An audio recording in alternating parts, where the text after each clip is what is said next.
Well, I'm accustomed to a smooth ride. Or maybe I'm a dog who's lost its bite. I don't expect to be treated like a fool no more. I don't expect to sleep the night. Some people say a lie, it's just a lie. But I say, why'd you not the obvious, child? Why'd you not the obvious, child? Our first play is One-Way Aisles. It's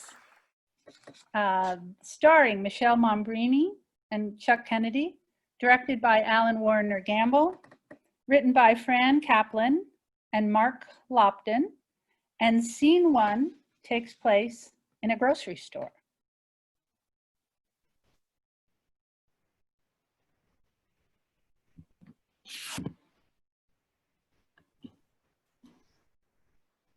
Geez, how can I shop here?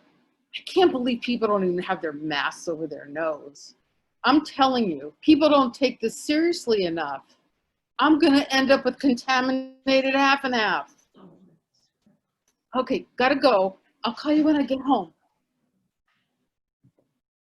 He's taking his damn sweet time. I'm sorry. I'm normally more decisive. These one-way aisles make me self-conscious. Where's the damn whipping cream? To your right.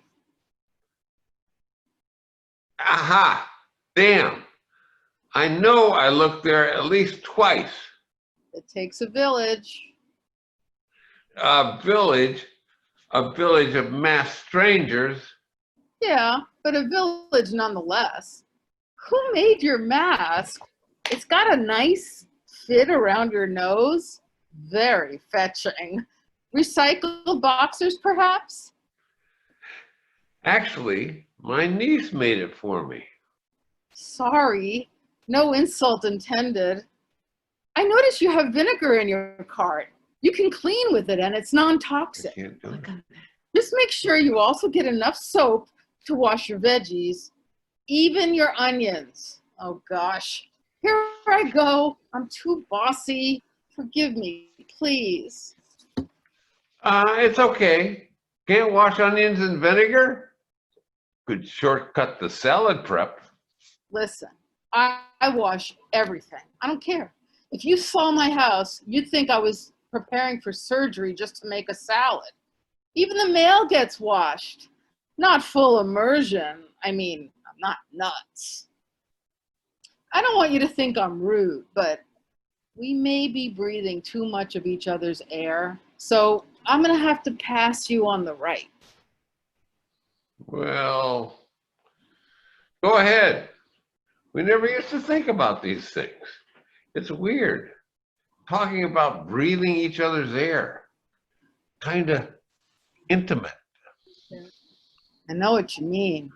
I think it's the first time everyone is on a level playing field. The whole world is in isolation. I mean, well, not everyone. Some people are married or have partners. I am so sick of seeing my face so close up on Zoom. I've never looked at myself so much. It's all about the eyebrows. Since when were eyebrows so important? Tell me about it. For me, it's nose hairs. I'm sorry, this is too personal. We don't even know each other's names. You're right. But I really need to tell someone this funny story. Can you hang in my cloud for one more minute? Sure. So many women, including myself, love to wear lipstick. And I've noticed I'm really missing it now. Wearing a mask all the time. My friend who's living in the Middle East went to order lipstick from a foreign manufacturer and they wouldn't deliver it because they thought it was flammable. It just so happens the name of the lipstick was Fireworks. And because of a bad translation, well, they thought it was an explosive. Well, I thought it was funny. Not so funny? No, I mean, yes. I mean, it's funny. I mean, funny odd. The things we would probably never stumble over, except that we're all living in an internet these days. it's lonely, really. Well, let me ask you a question. I mean, what is the main thing you miss right now? Oh, good. The checkout is light at the moment. What do I miss most? I miss the normal rhythms of life. You mean like spontaneity, like letting down your guard? I can measure 6 feet with my eyes closed. I actually have to go. I'm running a little late. Yes, let's go get in line. Stir up the air a bit. I'm gonna grab that checkout line. They just cleaned the belt. Okay, take care. Yeah. Bye. Scene 2, later that evening. Jeannie and Bob are each in their own apartments, looking at dating sites. What would be my perfect... Oh, come on, you could ask better questions than that. Okay, what would be my perfect date? Oh, a bottle of wine, a nice picnic basket, and a guy with a great sense of irony. Cherry. Is that really your name? God, I'm getting cynical. What's on your bookshelf in your Zoom room? That's ridiculous. Too much like homework. Skip that one. Coffee or drinks first? Coffee, of course. I was born at night, but I wasn't born last night, Sasquatch. What is Sandy saying here? She'd like to turn the whole dating, the whole dating process upside down. Let the woman take the initiative. Okay, but you are a little too much for me. Moving on. Oh, I have a ding. Let's see. I like what you said about the birdwasher in Central Park. Oh, this one actually reads. I so value people who are gentle with each other, especially now. I know what you mean. People, everyone is really hyper aware now. The casual joke could start a war.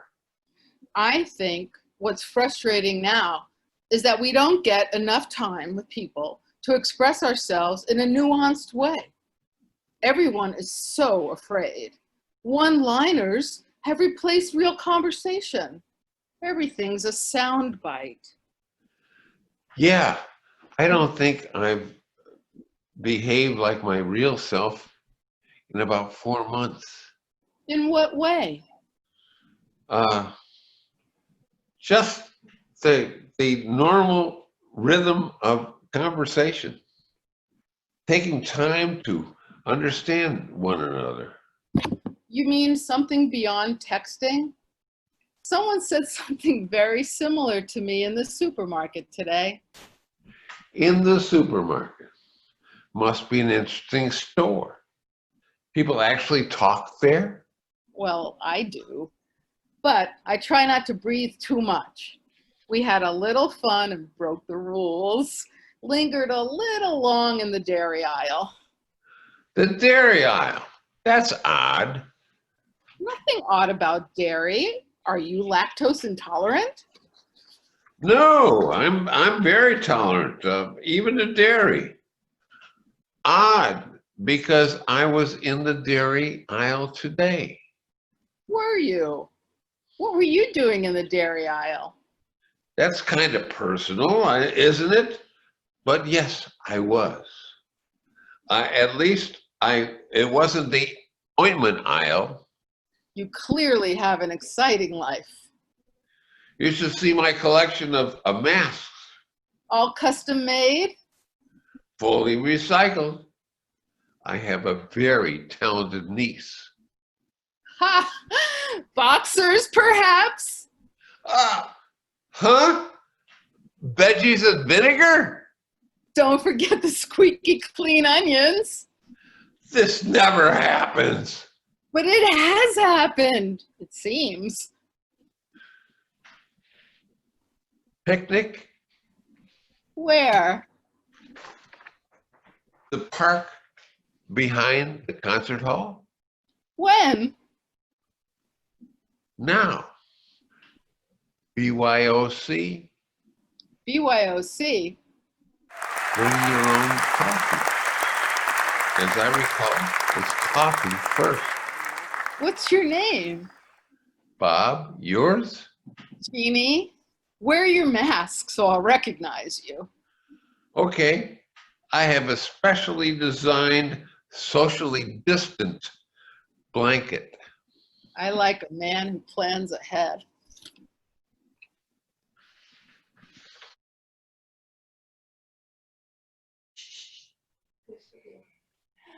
That was fantastic. Thank you so much. And our next play, number 2, is These Are Days. And this features Elizabeth Loran and David Holden. It was directed by James Mann Clark, and it was written by Charles Van Emmen.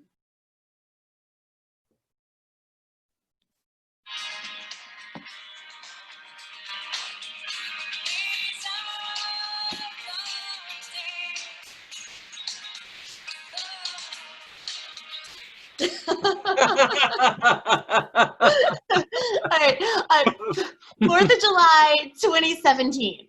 Oh, your mother's house on the lake. Steve almost burnt the place down with the fireworks. Okay, all right, my turn.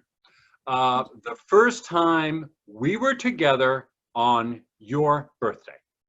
Oh, baby, how could I forget that? You were naked, except for your Patriot stocking cap. And what did you say to me when I stepped into the bedroom? Let's dance. Denise, fix the top of your screen. You're chopping off your head. Oh,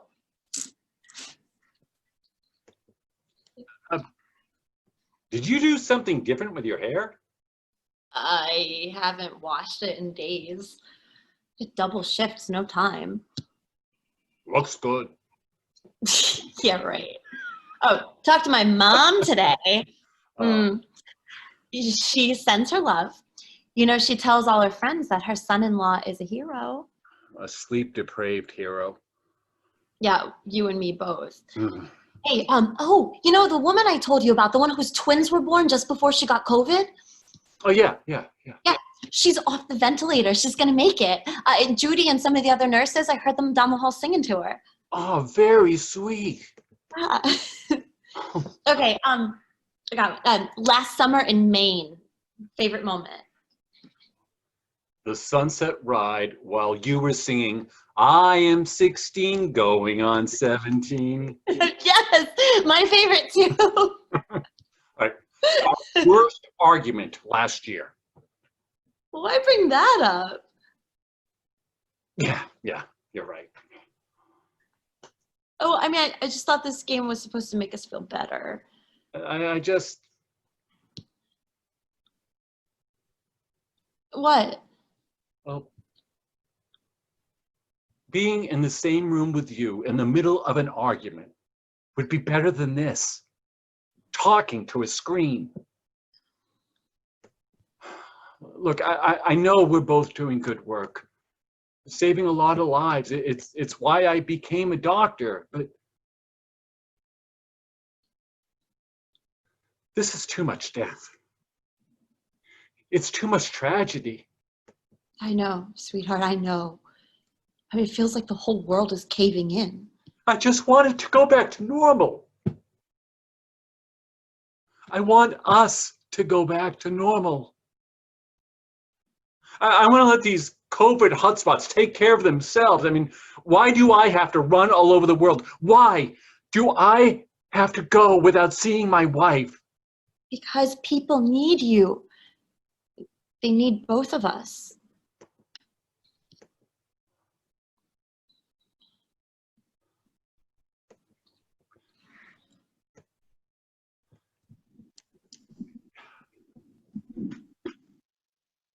been so long since I kissed you.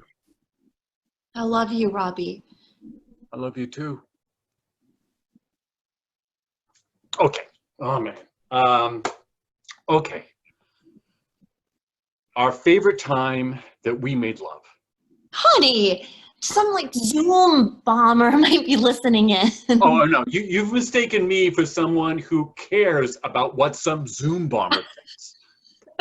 Hey, Zoom bomber, turn off your audio. All right. It was the night before you left, the last time we were together. We were scared and we didn't want you to go, but we knew you had to go because people were suffering. And all of that fear and love and desire to do the right thing, to be good human beings, it was there between us. It brought us so much closer. Yeah, it did. It still does. As always. Yep. Huh? Mirroring isn't working out. So many lives, so much change. We have to keep doing the best we can. And for each other. Yeah. Yep. Dance with me. Come on. All right. Wait.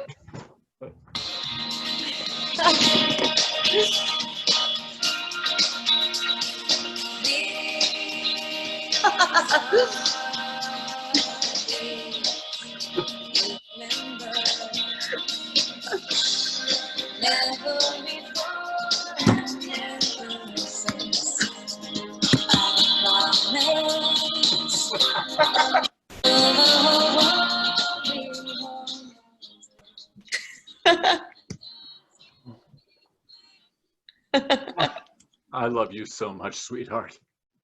I love you too. Please be safe.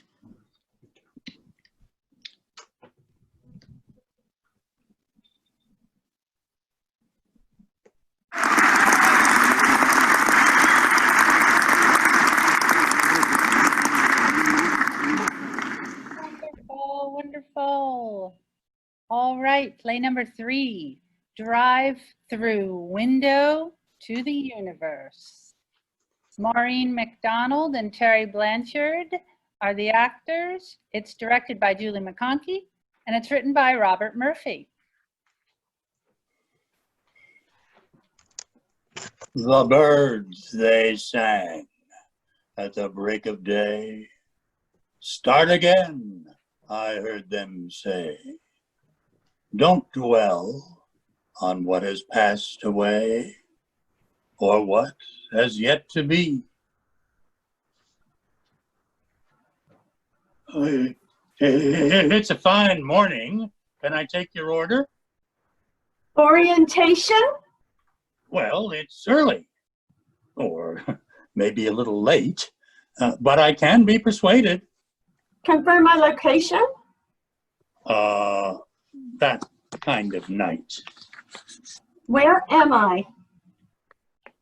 Coffee? Coffee. Yeah. Hot? Cold? Yes, hot. Small? Medium? Extremely hot. Supersize, soon. You wouldn't be the first, and I'm sure you won't be the last. You will be the last. Would you like anything else? You must get out. I'd love to, but I just started my shift. I'm in this box till the sun is high. Forget your perfect offering. There is a crack in everything. That's how the light gets in. The sun will blaze and fry again. Your planet spokes, lands, and stuffing. Fry it like an egg McMuffin. Whoa. Yeah, I was born at night, but it wasn't last night, Sasquatch. Speaking of which, what the hell were you doing last night? Sasquatch? Look, Cranksy, I've made my peace. I'll lie in it. This box is my kingdom, My coffin, my destiny. Now, do you want anything else with your coffee and defeatism?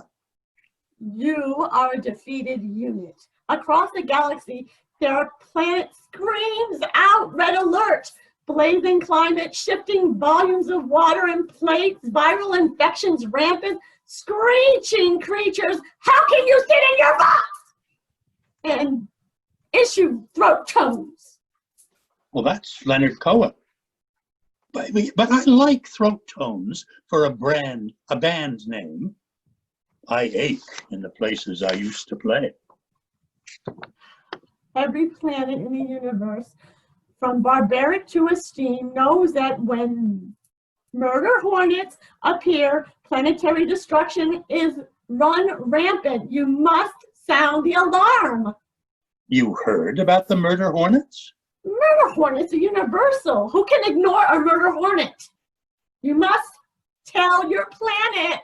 You come to the wrong place, Space Meister. You want to preach to the higher power. My scanners indicate no central authority. These feeding pods are omnipresent. How can they not be power centers? We are an economic force, for sure. Oh, damn, listen to me saying we. But they are a morally neutral, ethically devoid entity. Certainly no interest in saving the planet. Forget your perfect offering.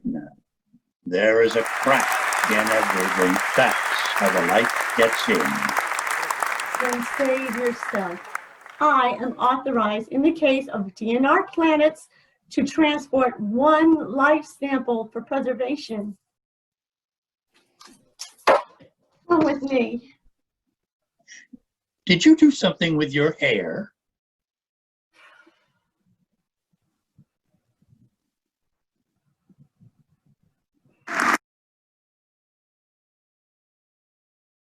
Next up, Pardon Me, featuring Diana Kennedy and Ann Easter Smith, directed by Kimberly Holliday and written by Bruce Menon. Breaking rocks out here on the chain, breaking rocks and serving my time. Breaking rocks out here on the chain, cause I've been convicted of crime. I hold it steady right there while I hear. So, Ducky, how are they treating you? Hey, did you do something with your hair? It looks kind of... Shirley, I'm in prison. The only thing I've done with my hair in the last 3 months is have it shampooed for lice. Oh, well, I thought it looked kind of fluffy. That's because I'm always running my fingers through it, picking out those damn critters. God damn, I hate critters. I hate this place. You gotta get me out of here. I'm working on it. So, do you have some news for me? Is he gonna do it? Give me one? Get me the hell out of this place? We're working on it, Michaela. He's a busy guy, you know. He has a country to run, sort of. Did you tell him that if he doesn't get me out of here, I'll spill the beans? Yes. No. Well, sort of. Am I supposed to pick one of those answers? Wow. I'll take sorta. I am sort of waiting for a call back. From him? No, not him, actually. From his deputy acting administrative assistant. He's in the secretarial pool in the basement. Sort of a temp. Actually, like most of the employees, they're a temp. Deputy acting. Shirley, does this person actually have access to him? Of course, several times a day. He drinks a lot of Pepsi and he brings it to him. Ah, he brings in the damn Pepsi. That used to be my job, you know. I brought him the frickin' Pepsi. I can't believe that bastard replaced me so quickly. Look, Michaela, I know things aren't very comfortable for you right now.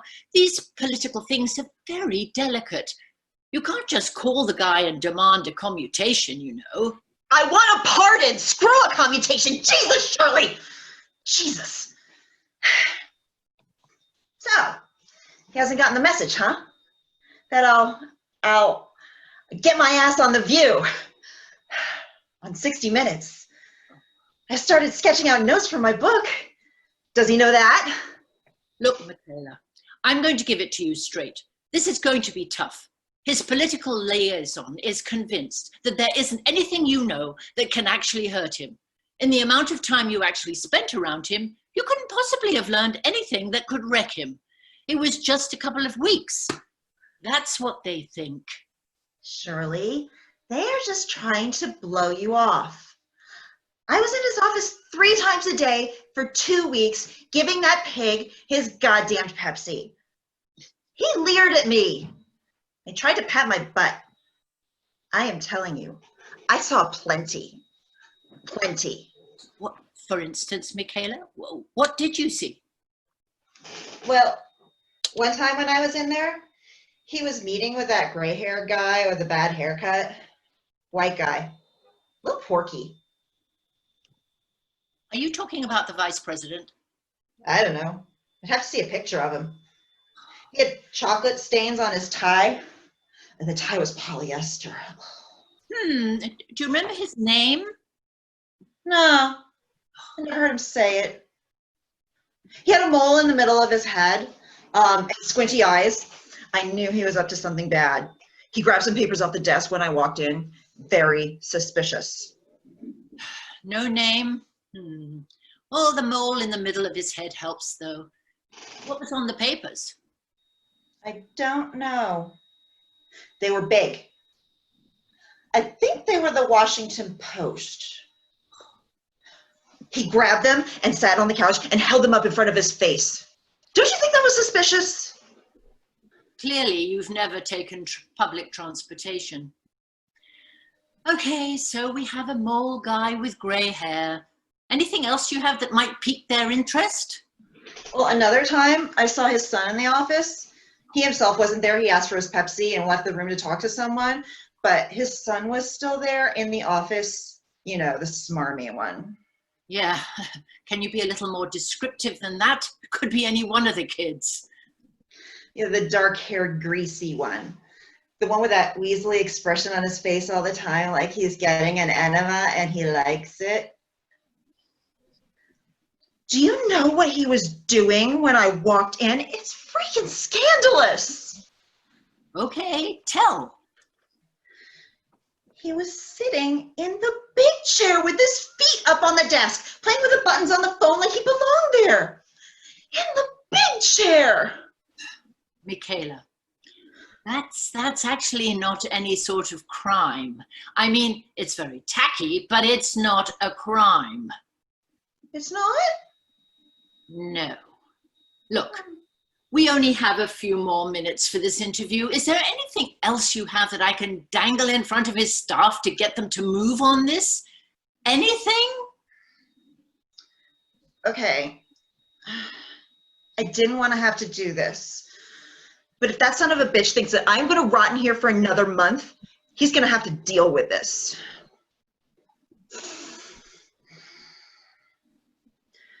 Once, when I walked in there, he was totally alone. No one but me. And do you know what he was doing when I walked in? Want to guess? I'll tell you. He was peeing into a potted plant. Peeing. Too lazy to walk down the hallway. He was so surprised when he heard me, he just turned around with his Winky in his hand, and I saw it. I saw it.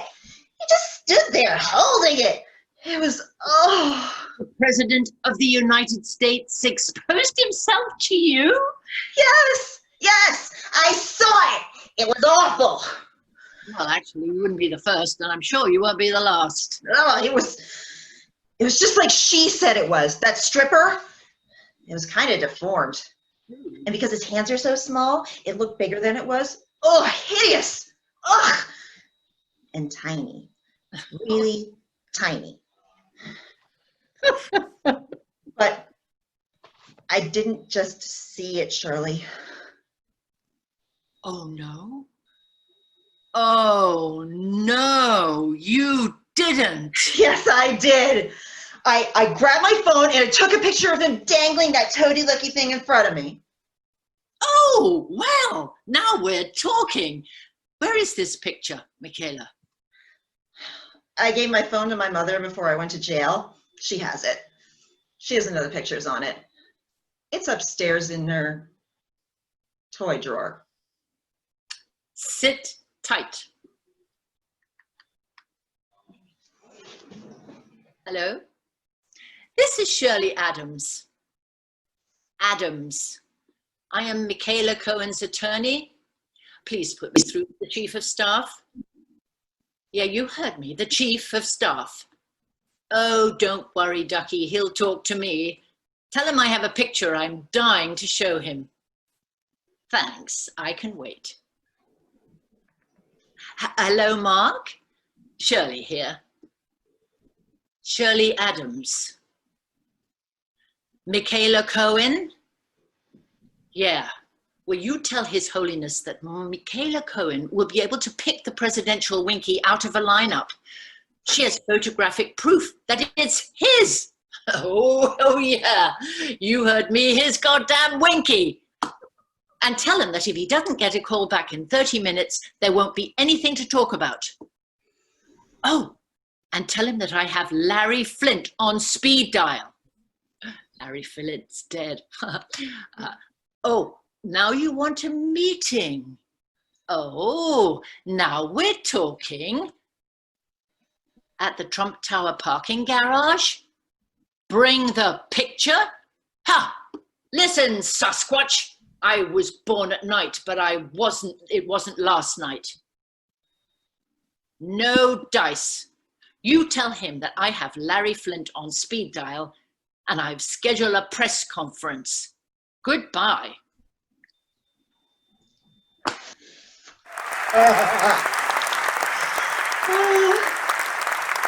I should have told you about the picture first, huh? Uh-huh. Yeah, I should have. Well, I was hoping to get a print made and get him to sign it, but he fired me. Kid, start packing. And you can leave the shampoo behind.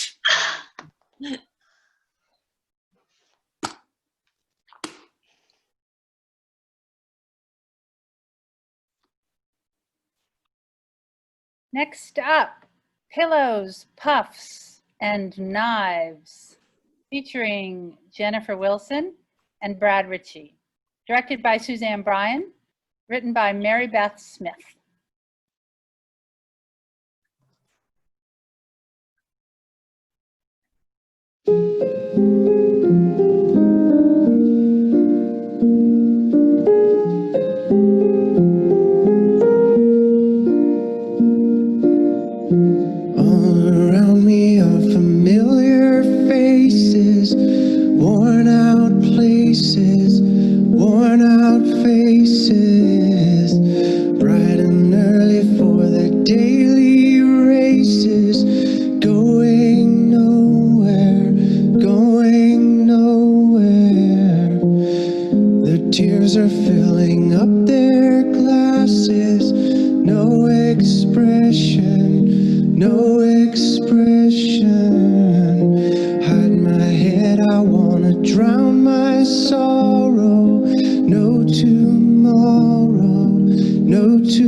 Whoa, whoa, whoa, whoa, whoa.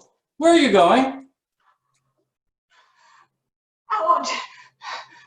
Out? There's no out. I can't stay in this house another second. Sit outside in the yard. I tried that, but I see nothing but the weeds I still haven't pulled. I'm sick of pulling weeds just to see them grow back again. It's futile. Oh, then sit out front. God, no! Why not? Neighbors! What if I see that dick across the street? Or the nose picker from next door? No. I don't want to see people. I hate people. You know that. Wherever you go, they'll see people. Doesn't matter now because when I cross the street, they'll think I'm avoiding the virus. Which is why you love the pandemic. All this sheltering in. I know, but I didn't think it would last this long. I hate the pandemic. Oh, you love the pandemic. The pandemic's good. Good. How? No more relatives calling without asking. Oh, yes, the relatives. I haven't seen my sister in 4 months. And you haven't gone to the office in 4 months. I haven't heard Frank talk about his wife's horrible cooking that always includes cheese. Never a meal without cheese baked into it, poured over it, layered throughout it. Yeah, that's right. And after all these months, you're eating cheese again. I know, it's a miracle. Oh, I forgot how much I love Cabot's preserved, aged cheddar. Oh, and then there's your mother. My mother. No one's asked me in 5 months if I did something different with my hair. That woman always catches me between showers. She knows I did nothing different with my hair. She just wants me to know that she knows it's dirty, it's limp, and it drags my aging face down. And that's why you love the pandemic. Oh, I do. I love the pandemic, but, well, I hate you. What? 4 months. We've been together for 4 months without a single break. What are you talking about? You've been upstairs for hours, writing and... No, I'm not. I'm not writing, not at all. Then what have you been doing all this time? Well, I eat chocolate. You always eat chocolate. Yes, that's true. I play solitaire on my computer. I can play all day long. I read detective novels on my Kindle. Do you know that I can read a detective novel in 1 day? Are you saying you've been holed up in your study all day, eating and reading because you hate me? Bingo. But I cook all your meals, and I make you tea. I even put it on a little tray, so you can keep writing. Oh, might I? Yeah, but actually, I haven't written anything worthwhile in months. 4 long pandemic months. So I do all this for you and you hate me. Well, yes. I mean, no. Well, not hate you. I just hate things about you. Right. What kind of things? Oh my God, there's so many. You chew so loud. Even my cricket and rain sound machine doesn't drown it out. When we watch TV, you ask question after question. I mean, the guy's holding a knife in the air, and you want to know if he's going to kill her. Seriously? Oh my God. I'm a cliche because I hate you for all of the cliches that end a marriage. End a marriage? You don't really want to leave this. You don't really want to leave this house. You want to leave me. Well, just for a little while. What's a little while? Oh, a few hours. Just to walk around and be alone. The virus is out there. I'll wear a mask. It could kill you. I could kill you. I'd like to see you try. Okay. I lied. I've been writing. I've been writing scenes where women are stuck inside for months with husbands they loathe and finally kill. First, I had to figure out their last straw, you know, the thing that just drives them to it. Then I decide which room they're in when she kills him. And that's how I decide on the weapon. You're serious? Absolutely. Because if they're in the kitchen, well, that's easy, of course, because there are knives and copper pans and rolling pins. I mean, blood and guts everywhere, right? But it gets a little tricky if they're in the living room. Well, unless they have a fireplace, of course, because there are lots of weapons in the fireplace, right? But if there is no fireplace, then she needs to find a bric-a-brac that's heavy enough so she can crush his skull. Right? What? Well, what if they're in the bedroom, huh? Both awake? I'm not going to let you, I won't make it that easy for you. Well, you're right, exactly. The bedroom's the hardest. Bedrooms are full of pillows and puffs and clothes. Where are the weapons there, right? It took me days to find workable weapons in the bedroom. Uh-huh. And what workable weapons did you find? I found 3. Well, 4 if you count my legs. Right? Because in a bedroom, you need multiple weapons. First up is the element of surprise. So I would walk towards you like I'm going to hug you, and wham! I'd spray perfume in your eyes.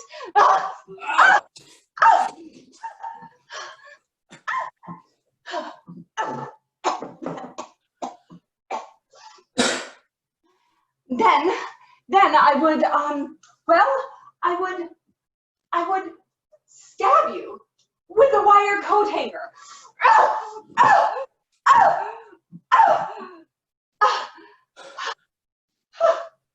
You got rid of all the wire hangers. You bought all flannel covered ones. Yes, of course, because clothes don't slip off felt covered hangers.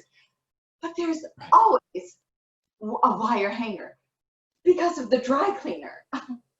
Duh. Oh. Well, a wire hanger won't kill me. Oh no, of course not. It could never penetrate deep enough. It's just a way to disarm you. Huh. Well, makes sense. Then what? Oh, it's perfect. As you stumble backward to the bed, blinded by the Chanel with a wire hanger sticking out of your thigh, I jump on the bed right behind you and I let you fall into my arms. How romantic. Yes, and then I strangle you with a blanket.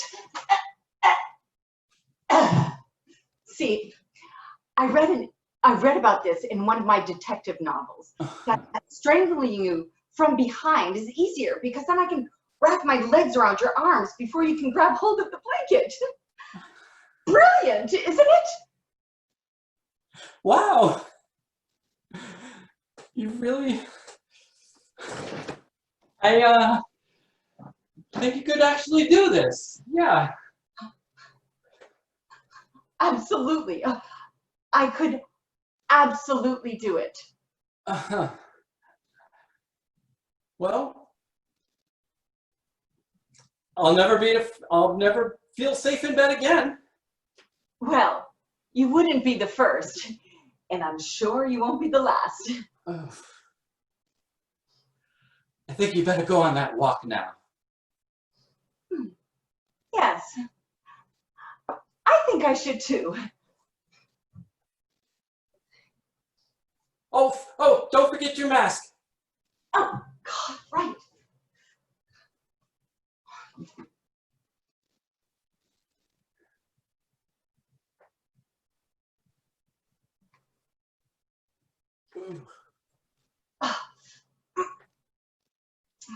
Not long enough?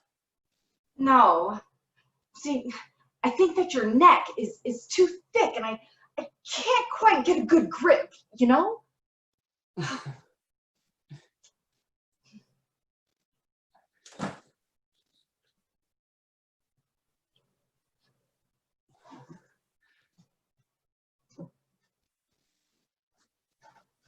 Stay safe.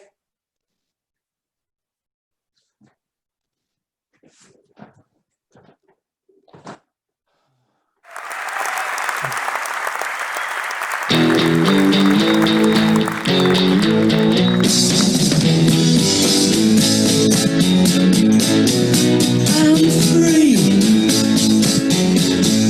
I'm free. And freedom takes on reality.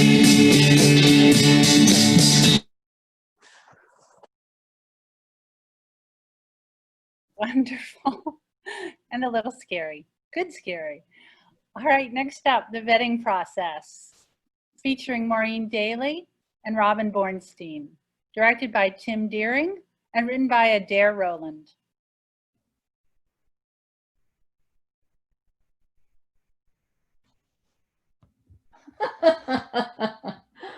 Oh my, perfect.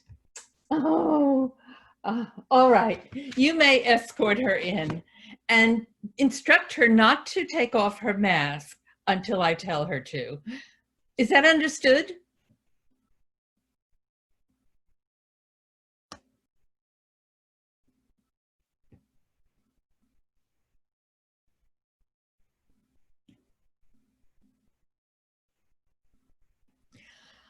Unmute and start video. Sorry.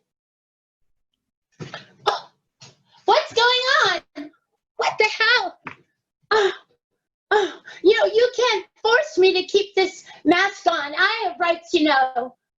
Welcome, Christine, dear. Please remove the mask and make yourself comfortable.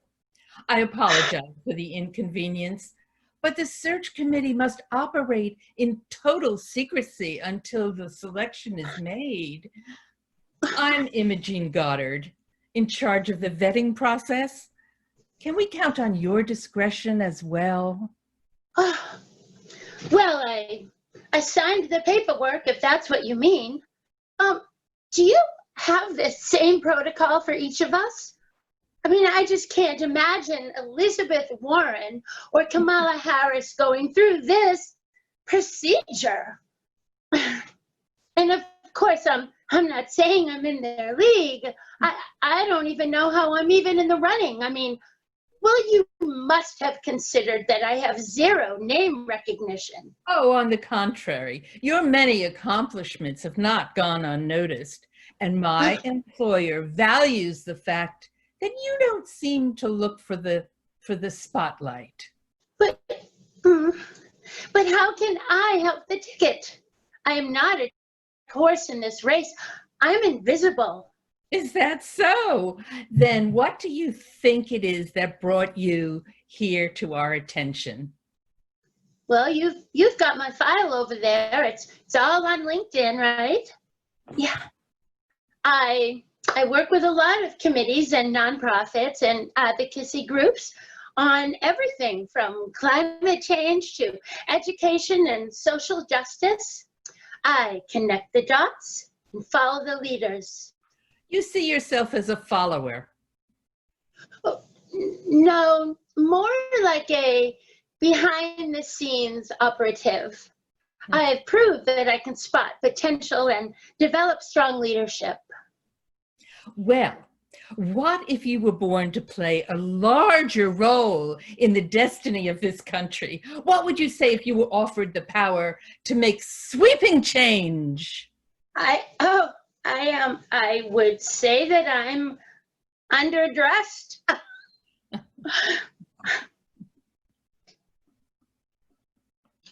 Oh, forgive me, but is there a reason you look like that? Pardon? I don't take your meaning. Like, I don't know, like a desk-bound fairy godmother or something. I'm sorry. Oh, wait. No, you know what? I get summoned to a top secret interview, ride blindfolded in an Uber to get, well, wherever this is. And you're asking me if I want to change the world. It just seems a little surreal. Well, if you're ready, maybe we can put a different spin on it.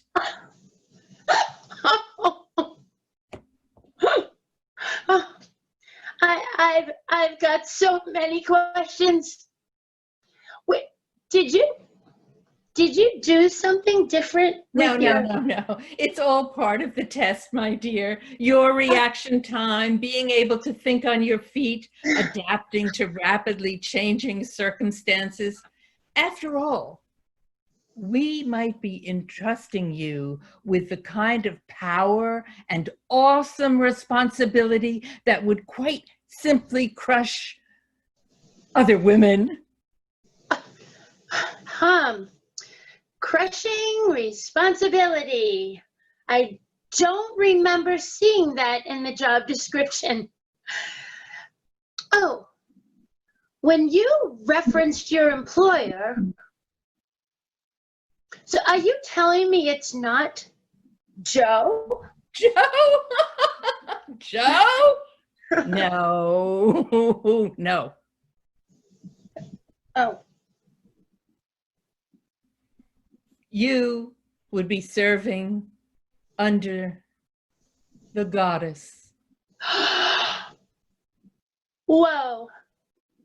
Now, well, whoa. Well, now I get why you're so sparkly. Oh my God.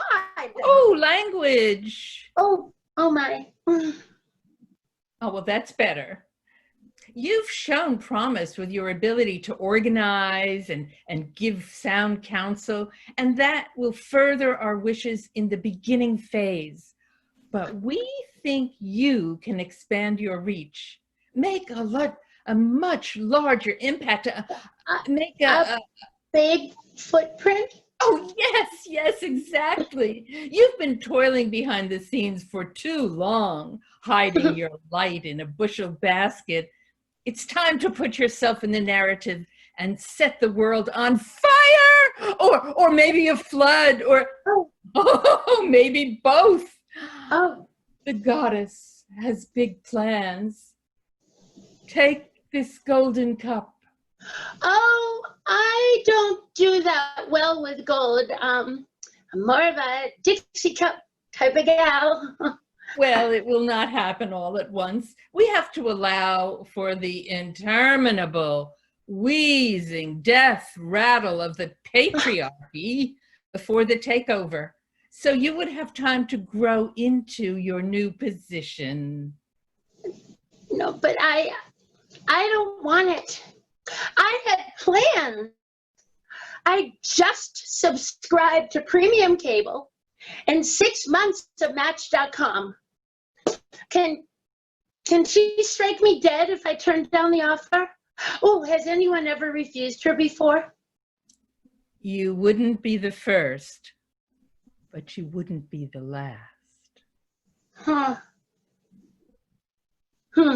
Because, well, I agree a matriarchal system is long overdue, and I definitely do want to be involved. You already are. The movement has quietly been strengthening for years.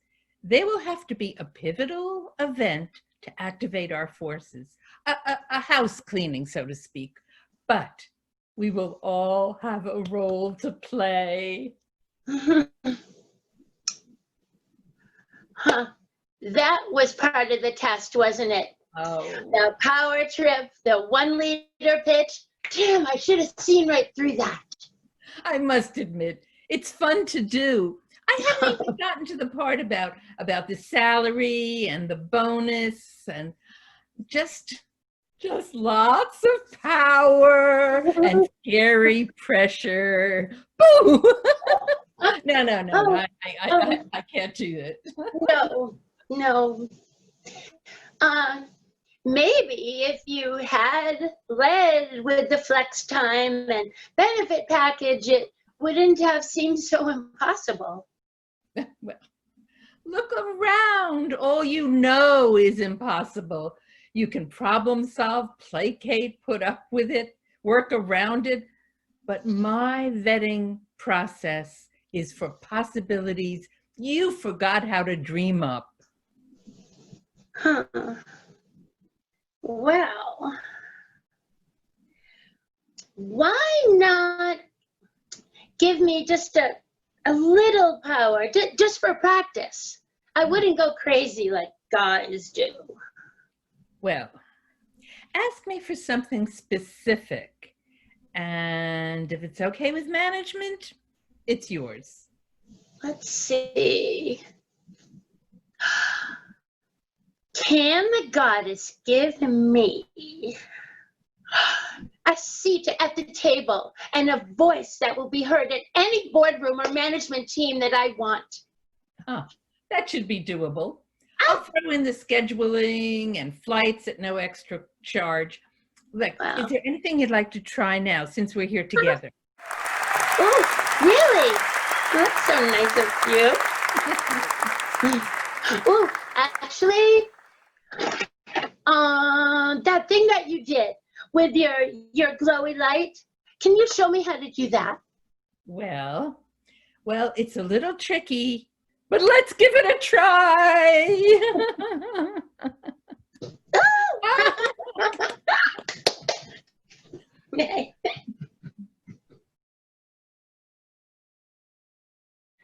Wonderful. Our final play, The True History of Dorothy After Her Fall from Oz, featuring Gina Colombo and Anne Dooley Dodge, directed by Kim Wilkinson, written by Leslie Powell and Ron Pullins.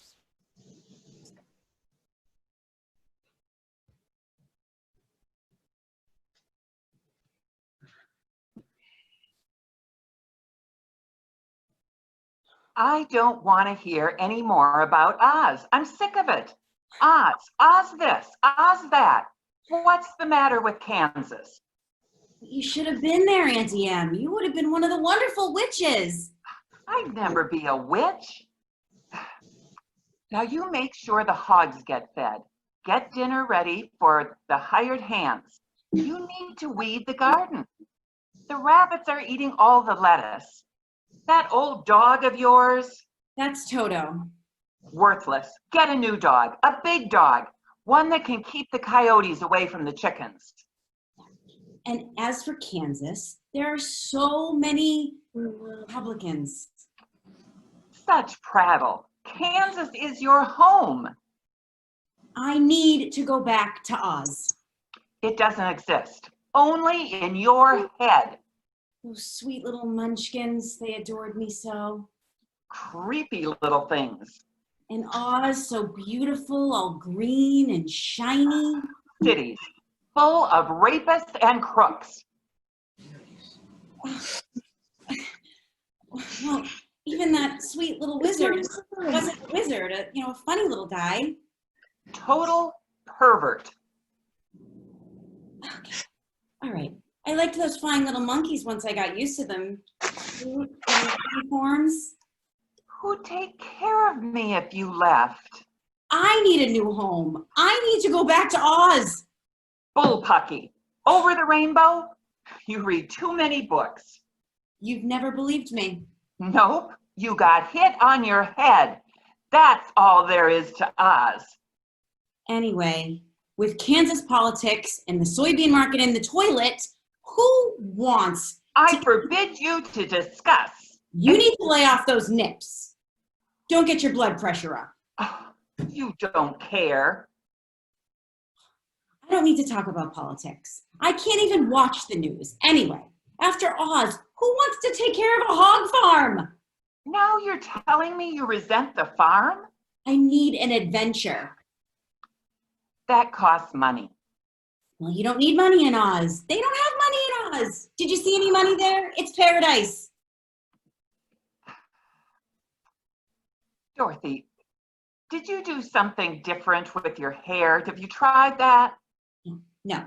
No more pigtails, no more pigs, and Farmer Monsanto next door places corn every day and night. Another year and I'm gonna start to glow in the dark. You can't go. I won't let you. I really, really must. We all need to follow our dreams, and I've had a dream so good I cannot stay in Kansas anymore. It was a mistake to come back. You really can't go back. And all I learned about heart and courage and mind, I want to go where that sort of thing is cherished. Well, maybe if we give our leader just 4 more years. You are really not going to want to hear this, Aunt Em. Oz is for me. I'm going. I want to live my life in Technicolor. All you get on this side are things that are hard work and songs to be somewhere else, to be yearning. Somewhere. You can't get there from here. Many have tried. You won't be the first, and you sure won't be the last. Look, I'll get there again. Now look at the color of that sky. It's yellow like it was before. I think my transportation is coming. You stay here and take care of your poor Auntie Em and care for the hired help. Cook and clean. Find yourself a man. Make me some grandbabies and settle down to a nice life in black and white. What is this? Oh, my bus is here. It's a tornado, Auntie Em, at last. Shh. Goodbye. I'll send you some ruby slippers when I get there. Shh.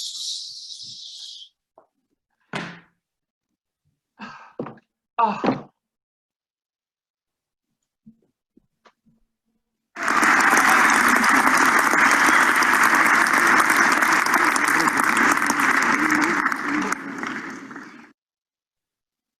Yay! Oh my gosh. Okay, yay, that's our show. Everyone lived. All is well. So much for coming tonight. And you may have noticed, you may have heard some lines sound familiar. So you might, if you want to take a second now, send them over to the chat if you can. Wonderful. Okay, so next up we have a tradition. And this is to show you, usually we bring everyone up on stage, but tonight we're just going to have people turn on their video. This is going to show you how many participants we have in Random Acts. So first we're going to start with Kyle. Kyle's our tech.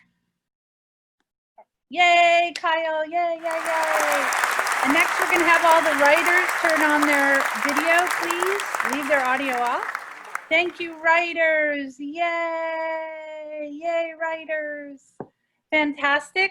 Now we're gonna have the directors. Directors, if you'll turn on your video. Yay, directors, you were so awesome. This was such a challenge, directors. It really was. Like, you did an amazing job, and we're gonna get better at it every time.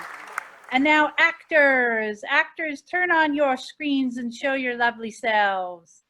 Yay! Actors, you did an amazing job. This really was a tough thing to pull off, but we did it!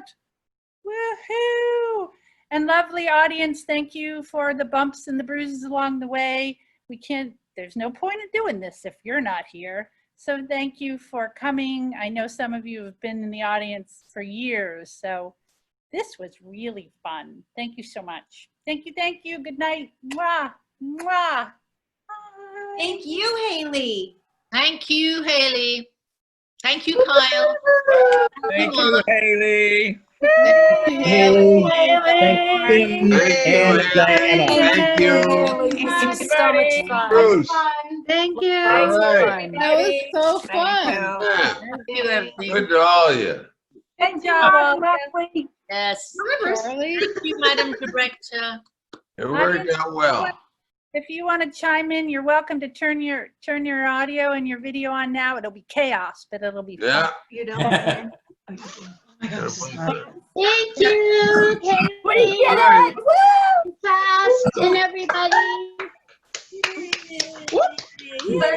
Great job, everybody. Great job, actors. Suzanne, Brian, we miss It's you. fantastic.